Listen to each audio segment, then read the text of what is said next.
Hello everybody, today we're going to be playing Rastan for the Sega Master System. Alright you legends, I've been looking forward to playing this one for a very long time. Again, I have a lot of history with this game. This was actually one of the first Master System games I ever rented, guys. It was an exciting time actually, because it was when I first started noticing video game rentals in Australia actually, and tell you what, it was video easy on the Gold Coast in Broadbeach on the Esplanade. And they stocked up a whole pile of new Master System games, and this was one of the first I rented. I remember it like it's yesterday because that special plastic smell that came with those Master System games, I still remember it all these years on. You know, it's incredible. Nothing like I'm such a nerd. Nothing like a fresh smelling new video game, but I digress. It was a great memory for me, and yeah, the reason this was one of my first rentals that I was so excited to get is because this is a port of a very famous arcade game, which I was so fascinated by and so excited to finally be able to play at home. Up until I first saw this game in the arcade, I was, I guess you could say, used to playing single-screen arcade games because I didn't have a Nintendo at the time or anything. I had a Vectrex, which is, you know, plays old-school games like Berserk and Pac-Man clones, Donkey Kong clones, you know, Scramble, games like that, Mindstorm, which is like Asteroids. So when I went to the arcade and first saw this, which was like a 16-bit game with the amazing Barbarian presentation and sound, I was like, oh my gosh, I have to play this. And obviously 7-year-old me didn't have any money, and all the big kids were always on the machine anyway, so I didn't really ever get a chance to play. And yeah, finally saw this available on Sega Master System when I was at my auntie's house for the holidays, and I had to get into it, man. I was just so freaking excited to finally play this game. Anyway, for those of you who don't know what this is, Rastan is a barbarian game. About 5 or 6 levels in total in this. At the end of each level, there's a dungeon. Each dungeon has a boss, and then you can just keep beating them until you beat the game, basically. I think there's 5 or 6. I've never actually beaten the Master System version. I know the arcade version had like a dual-headed or a triple-headed dragon to beat the game as the final boss. With that being said, even though I haven't beaten this game, there's certainly some advantages and disadvantages with both when it comes to the gameplay. I certainly think the levels are a little bit shorter in this Master System version, which makes the game a little bit more forgiving. Obviously, the fact that this is a home port, not an arcade game, means you don't have to put in a credit every 2 seconds. I know the arcade version was brutally freaking hard. There you go, so you can see we got our first boss here. Always very highly patternized, but trickier than it on first look to beat these guys. There we go, we're gonna get him.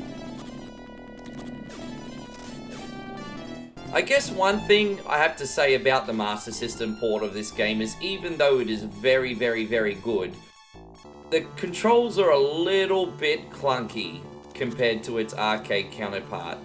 As I said, the presentation of the arcade game was way ahead of its time. This is a Taito game, by the way, or Taito. I don't know how to pronunciate it. It's T-A-I-T-O. After all these years, I still don't know. Maybe let me know in the comments anyway. Taito, we'll call it for this stream. And yeah, they were known for notoriously hard games in the arcade. They also had a famous one you may have heard of called Bubble Bobble. Fantastic game. But yeah, this was a pretty good timing. This game came out about 1987.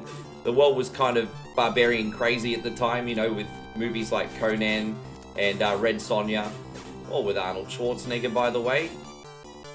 And yeah, so the jump mechanic on this is a little bit weird, but this is more forgiving in some ways too. If you fall in the water, you can just jump straight back out. In the arcade version, it was basically instant death. So there's certainly advantages and disadvantages of this port. But I tell you what, man, look, the graphics aren't quite as good in this one as the arcade version. It's a definite downgrade. When I was a kid though, I didn't care. And let me know if you experience exactly the same thing, guys. But I couldn't really tell much of a difference between the arcade ports and the Master System ports growing up. I don't know if it's just because I was a 7, 8-year-old kid and I could fill in the blanks with my imagination. But, yeah, I mean, I was just so happy to finally have this experience at home. One other really cool mechanic about this game is there's actually a weather cycle. As you can see here, it just happened right now. It's very subtle. You start in the morning, and then you go to the evening. And apparently, if you don't beat the level by the evening, the enemies become a lot more frequent and a lot tougher. I'm not 100% certain for sure, but it seems like there's more of a barrage to enemies now, doesn't there? It's kind of like the same mechanic as Simon's Quest, if you ever played Simon's Quest, Castlevania on Nintendo Entertainment System. As you can see, there's also multiple weapons you can get in this game. And, oh crap, I just died. I probably should just left that alone, hey. Thankfully, we get to continue. That's another thing about this game. The arcade version of this game gave you multiple lives. You only get one life in this, and I think you can earn a couple extra continues if you get a lot of points, but eventually, the game will tell you that you can't go on. So I think after like 2 or 3 tries, that is it. So, pretty unforgiving considering the arcade version you can use like infinite quarters and you're not given many opportunities to beat this game, unfortunately, are you? So, alright, let's see how we go up here. One thing that they absolutely nailed in this game too is the music. This is one of the best sounding Sega Master System games in my opinion. And big relief too, because one of the really awesome things about the presentation of the arcade game was the music. To have a 16-bit game in 1987 was very rare, and yeah, the Master System here had big shoes to fill, and I think they did everything they possibly could with the limited hardware. Let's get this sucker, trying to figure out the pattern. Yeah, as you can see, the move scheme in this is a little bit one-dimensional, a little bit clunky, and it'd be nice if you could correct your movements a little bit in the air. As I said, the controls feel a little bit... The combat's great, but the actual jump mechanic feels a little bit stiff. But killing all the enemies is very satisfying. Let me get this little sunbish. Alright, let's try this again. Just trying to read the... Oh, there you go. I'm not really getting this at the moment. There we go. Let's get a couple more of those. Hopefully we can do another level.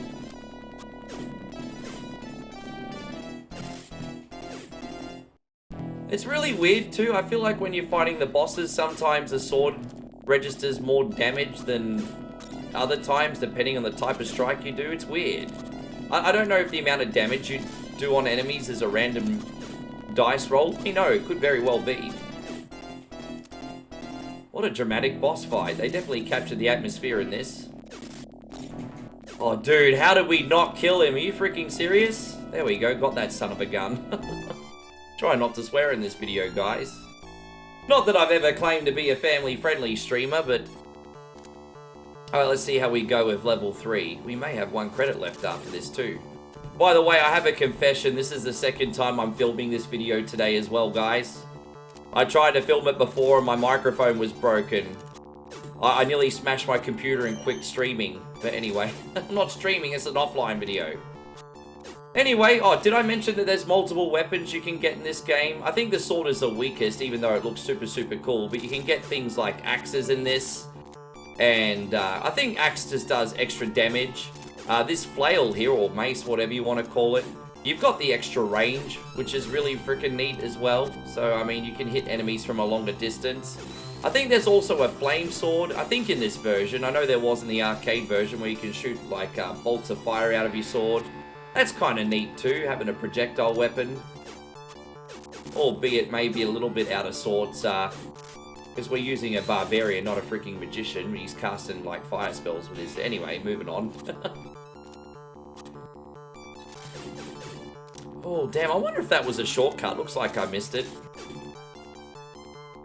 The levels are a little bit similar to the arcade version, but they've just been changed around a tiny little bit, I'm guessing just to cope with the Sega's limited hardware. As I said, this is a 16-bit game ported onto an 8-bit system. And definitely one of the better ones. Master System and Sega in general have always been known for their arcade ports. Whether it's something like Golden Axe, Altered Beast, Space Harrier.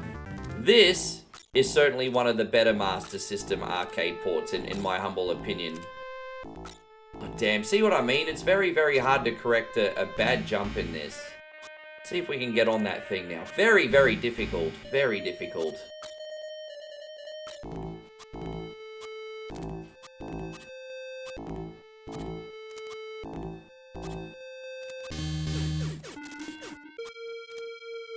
There you go. What do you think these enemies are supposed to be? Oh, we don't want to touch the red one. I forgot to mention what some of the other items do. There's a red potion that will steal health off you, and there's a blue potion that gives you health. Oh man, jumping fire to fire, that's so freaking annoying. And there's also, in the arcade version, there was a goat's head that would give you your full health back. I haven't seen it in this version yet, and it's been a long time, so I can't remember if it's in this game. We're going to try one more time in this level, see how we go. Also, there's other items that will give you points or other buffs. I'm not 100% sure what they all do. What was really cool about this 8-bit era, whether you had the Master System or the NES, is the manuals were very comprehensive back then. I'm not gonna lie, the full color NES manuals were a lot better, but at the same time, every bit of information you needed was in the Master System manuals, even if they were black and white. You know, enemy listing, even cheat codes were sometimes on the back of them. So it was cool. It was kind of annoying how they weren't like a booklet. I don't know if you remember those old Master System manuals. They kind of folded out, and they almost, when you unfolded them, they kind of almost looked like a map, if that makes sense. It's a little bit of a sloppy level, guys. You see, these enemies are starting to get harder as buggery now that we're getting further in this game. There we go. It looks like we're going to at least see another boss. Let's give it a try. We've got like half a life left. Oh, look, wonderful. My favorite. We've got a teleporting boss here. This is fantastic. I think this is probably the furthest I've ever been in this game, everybody. And it's the furthest I'm ever going to get, because I didn't even get a hit in that sucker. A hit? Even a hit. Ah! Alright, my friends, thank you so much for watching. That was Rastan on the Sega Master System. Look, a little bit of a clunky port of an arcade classic, but still fun. If you enjoyed the original game, I highly recommend you try the Sega version. Thank you for watching, guys. We'll see you on the next video.